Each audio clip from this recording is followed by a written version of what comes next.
3750 अज्ञात पर रिपोर्ट। गिरफ्तारी के डर से फरार हुए सैकड़ों परिवार। नमस्कार, मैं खुशी और आप देख रहे हैं नेशन न्यूज नेटवर्क। आइए नजर डालते हैं आज की बड़ी खबर पर। बवाल थमने के बाद अब संभल के कई मोहल्ला ने केवल सूने पड़े हैं, बल्कि यहां के घरों से लोग फरार हो चुके हैं। पुलिस ने जिन 7 रिपोर्ट में 37 नामजद और लगभग 3750 अज्ञात लोगों को शामिल किया है, उनकी गिरफ्तारी के लिए पूरी रात अलग अलग स्थानों और संभावित ठिकानों पर दबिश दी गई। हालांकि लोगों का दावा है कि पुलिस के द्वारा बवाल के बाद ही कार्रवाई की गई, तभी लोग अपने घरों को छोड़कर फरार हो गए। ज्यादातर लोगों के घरों पर ताले लटके हुए हैं। मोहल्ला कोट गरवी, जो कि जामा मस्जिद के निकट है, आसपास 2000 से अधिक घरों के लोग गायब हैं। यहाँ के ज्यादातर लोगों को पुलिस ने नामजद किया है, जबकि इसी मोहल्ले के लोग पुलिस की कार्रवाई के निशाने पर हैं। इसके अलावा लखासा क्षेत्र के तुर्तीपुर इल्हा में भी लोग अपने घरों में ताला लगाकर फरार हैं, जिन्हें पुलिस की गिरफ्तारी का भय सता रहा है। पुलिस का मानना है कि रविवार को संभल में हुई हिंसा पूर्व नियोजित थी। इसके लिए न सिर्फ ईंट पत्थर एकत्र कर रखे गए थे, बल्कि ऐसे हथियार भी तैयार किए गए थे शायद अब कहीं नजर नहीं आते। समझा जाता है कि यह तैयारी कुछ दिन पहले ही की गई होगी।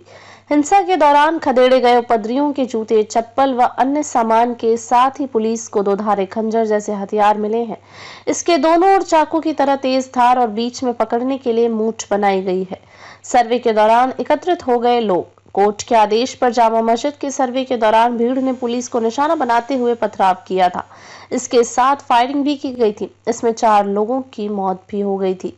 उपद्रवियों के पास ऐसे हथियार भी थे जिन्हें भीड़ में प्रयोग कर चंद मिनट में ही तमाम लोगों को घायल किया जा सकता था। पुलिस को दंगाइयों से मिले इस अजीब से हथियार को लेकर कई तरह के कयास लगाए जा रहे हैं। कुछ लोग 2 धारी खंजर बता रहे हैं, तो कुछ लोग इसे हलाड़ी खंजर भी बताया है। पुराने जमाने के इस हथियार का पहले इस्तेमाल होता था, लेकिन अब यह लुप्त हो चुका है। पुलिस का मानना है कि इसे घर में तैयार किया गया है। इसमें बीच में पकड़ने के लिए मूठ भी होती है, जो इसमें नहीं लगी है। इंटरनेट सेवा आज भी बंद। रविवार को हुए बवाल के बाद प्रशासन ने संभल तहसील क्षेत्र में इंटरनेट व्यवस्था को बंद करा दिया था, जिससे किसी भी प्रकार की अफवाहों को इधर उधर प्रसारित न किया जा सके, क्योंकि बवाल को बढ़ावा देने में अफवाहों की अहम भूमिका होती है।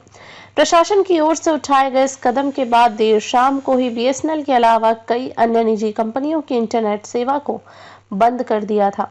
सोमवार की सुबह को लोगों ने सोचा कि अब इंटरनेट सेवा बहाल हो जाएगी, लेकिन दिन भर इंटरनेट सेवा ठप रही। हिरासत में लिए गए 21 लोगों के स्वजन रात भर रहे चिंतित। थाने में की जानकारी, संभल बवाल के प्रकरण में पुलिस के द्वारा कुल 25 लोगों को गिरफ्तार किया जा चुका है, जिसमें 22 संभल कोतवाली पुलिस और 3 नखासा पुलिस से गिरफ्तार किए हैं। 21 लोगों को रविवार को दिन में ही पुलिस के द्वारा हिरासत में लेने के बाद कई परिवार वालों को अपने लोगों की चिंता होने लगी और इधर उधर तलाश में लग गए। जिन लोगों को पुलिस ने गिरफ्तार किया, इसकी सूचना दिन भर स्वजन को नहीं मिल पाई और वह सभी संबंधियों के अलावा इधर उधर अपने परिवार के सदस्यों को तलाशते रहे।